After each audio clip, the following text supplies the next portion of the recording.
কেমন হতো যদি এমবাপ্পে ক্যামেরুনের হয়ে খেলতো আর মেসি স্পেনের? আর এই খেলোয়াড় বিশ্বকাপের আগে তার দল পরিবর্তন করেছিল, যার জন্য তাকে মৃত্যুর হুমকিও পেতে হয়। কে সেই প্লেয়ার? হ্যাঁ, এসব আজগুবি এবং অবিশ্বাস্য তথ্য জানতে হলে দেখতে থাকুন আজকের ভিডিওটি, যা দেখার পর প্লেয়ারই না, ফুটবল সম্পর্কে আপনার পুরো ধারণা পাল্টে যাবে। তো চলুন শুরু করা যাক। Lionel Messi. মেসি একবার না, মেসি এতদিন দুইবার বিশ্বকাপ জিতে যেত যদি সে স্পেনের হয়ে খেলতো। এটা শুনতে বেশ অবাক লাগছে, তাই না? যে মেসি আবার কিভাবে স্পেনের হয়ে খেলবে? মেসি তো আর্জেন্টিনার প্লেয়ার। মজার ব্যাপার হলো, মেসির জন্ম আর্জেন্টিনার হলেও তার দাদার বাড়ি ছিল স্পেনে। সেখান থেকে মেসির ফ্যামিলি বার্সেলোনায় শিফট হয়, আর এরপরেই সেখানে মেসির জন্ম। মেসির বয়স যখন 13 বছর, তখন সে অসাধারণ খেলা দিয়ে বার্সেলোনার কোচের নজরে আসে। তিনি মেসির ভেতরকার ট্যালেন্ট ধরে ফেলেন। যদিও মেসির অসাধারণ খেলার জন্য তৎকালীন স্পেনের ফুটবল ফেডারেশন তাকে নিজের দলে টানার চেষ্টা করেছিল, কিন্তু পরে তারা ব্যর্থ হয়ে হাল ছেড়ে দেয়, কারণ মেসি কোনোভাবেই আর্জেন্টিনা ছেড়ে অন্য কোনো দলের হয়ে খেলতে চাইছিল না। তার অন্যতম কারণ ছিল থিয়াগো ম্যারাডোনা।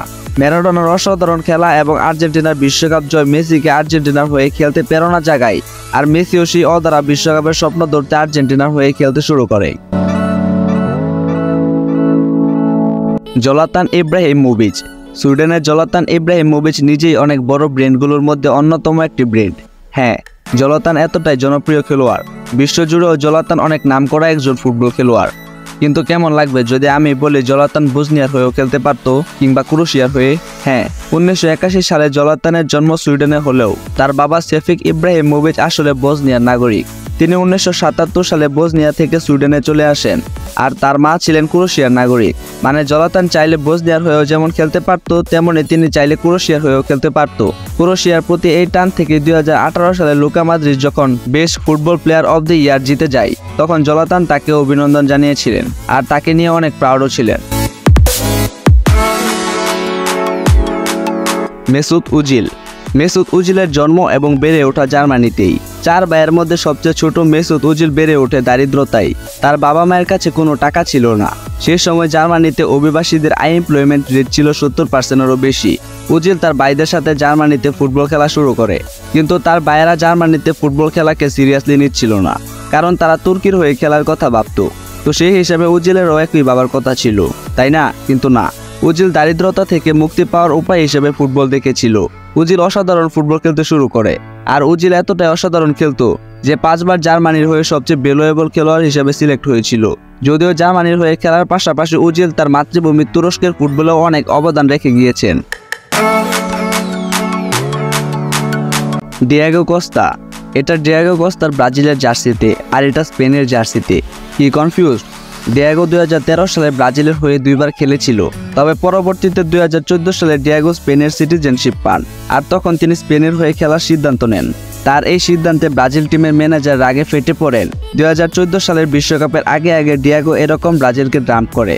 যেহেতু ডিয়েগো ব্রাজিল স্পেন 2 দেশেরই নাগরিক ছিল, তাই সে যেই দলের ইচ্ছা সেই দলেই খেলতে পারত। এছাড়াও ব্রাজিলের সাথে তার খেলা ম্যাচ 2টি ফ্রেন্ডলি ম্যাচ ছিল, তাই সেটাও তার জন্য কোনো সমস্যা করতো না। তার এমন সিদ্ধান্ত ব্রাজিলের মানুষদেরকে প্রচুর রাগিয়ে দিয়েছিল। তারা তার নাগরিকত্ব বাতিল করার দাবি জানায়, এমনকি অনেকে তাকে মৃত্যুরও হুমকি দেয়। Paul Pogba. পগবা ফ্রান্সের হয়ে 2018 সালে বিশ্বকাপ জিতেছিল। 2016 সালে পগবা যখন অন্যতম এক্সপেন্সিভ খেলোয়াড় হয়েছিল, তখন তার সুযোগ ছিল অন্য যে কোনো দলে খেলার জন্য যাওয়া। আপনি হয়তো ভাবছেন, পগবা তো ফ্রান্সের নাগরিক, তাহলে ফ্রান্সের হয়ে না খেলে সে কেন অন্য দেশের হয়ে খেলতে পারত? না, আপনার ধারণা ভুল। পগবার বাবা ছিলেন গিনির নাগরিক, তার উপরে পগবার 2 যমজ ভাই গিনির হয়ে খেলতো।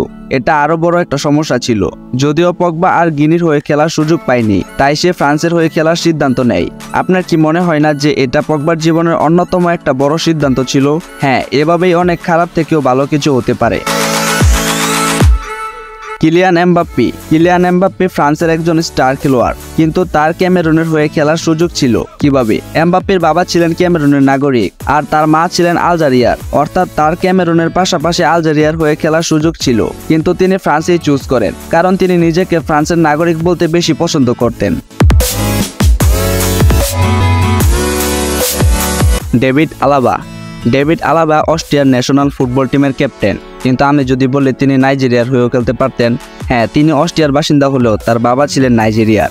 আলাবার বাবা নাইজেরিয়ার একজন প্রিন্স ছিলেন। হ্যাঁ, সত্যিকারের প্রিন্স। তার বাবাকে তার দাদা অস্ট্রিয়ায় পড়াশোনা করতে পাঠায়, কিন্তু তার বাবার গান বাজনার প্রতি ঝোঁক ছিল, তাই তিনি গানের পিছনে সময় দিতেন। এক পর্যায়ে দেখা যায় তিনি গান গেয়ে অনেক টাকা পয়সা আয় করছেন। তার উপরে তার গাওয়া একটি গানের অ্যালবাম অস্ট্রিয়ার টপ লিস্টে চলে আসে। ব্যাস, তিনি ইউনিভার্সিটি ড্রপ আউট করে গান বাজনার প্রতি মনোযোগ দিয়ে দেন, আর তিনি সম্পূর্ণভাবে অস্ট্রিয়ায় সেটেল হয়ে যান। আলাবার মা ছিলেন ফিলিপাইনের নাগরিক, মানে আলাবা চাইলে ফিলিপাইনের হয়েও খেলতে পারতেন। যদিও আলাবা অস্ট্রিয়ার হয়ে খেলার সিদ্ধান্ত নেওয়ায় নাইজেরিয়ার লোকজন অনেক কষ্ট পেয়েছিল। ভিডিওটি ভালো লাগলে লাইক করতে পারেন, এবং আপনি যদি এরকম রহস্য, রোমাঞ্চ, আনকমন ভিডিও দেখতে পছন্দ করে থাকেন তবে চ্যানেল ইউনিফ্যাক্ট চ্যানেলটিকে এখনই সাবস্ক্রাইব করুন এবং পাশে থাকা বেল আইকনে অল দিয়ে রাখুন। তো দেখা হচ্ছে পরবর্তী কোনো ভিডিওতে, ততক্ষণ পর্যন্ত ভালো থাকবেন। ধন্যবাদ।